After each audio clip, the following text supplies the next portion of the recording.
wa dhambi.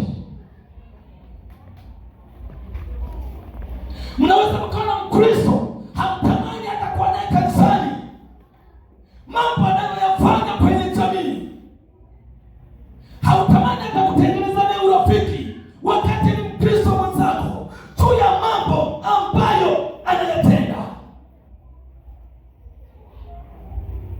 kwa sababu yuko kwenye kipindi cha spiritual confusion, spiritual ignorance, ujinga wa kiroho, machafuko ya rohoni.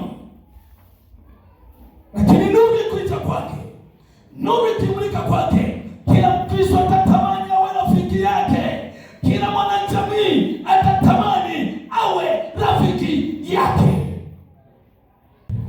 Mstari wa 8, Baba, ninaomba unisomee, twende step by step, hatua kwa hatua, twende.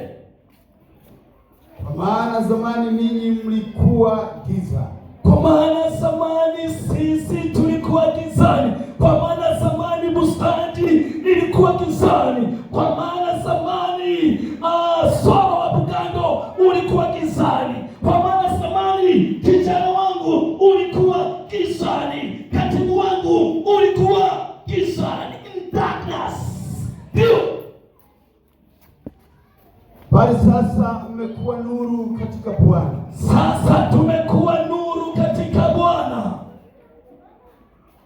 Enendeni kama watoto wa nuru. Enendeni kama watoto wa nuru. Haleluya. Amen. Kwa maana zamani ninyi mlikuwa gizani, lakini sasa ninyi ni nuru katika Bwana. Enendeni kama watoto wa nuru. Kuna jambo limejificha pale ambalo linaifunua kazi ya nuru. Zamani tulikuwa gizani. Nuru ilipokuja inatuagiza tutembee, walk kama watoto wa nini? Wa nuru. Jambo gani limejificha linalotambulisha kazi ya nuru? Linatambulisha kwamba kazi ya nuru inatunga hatua zetu, ama inalinda hatua zetu, guide our steps. Other function of the light to guide us, our steps.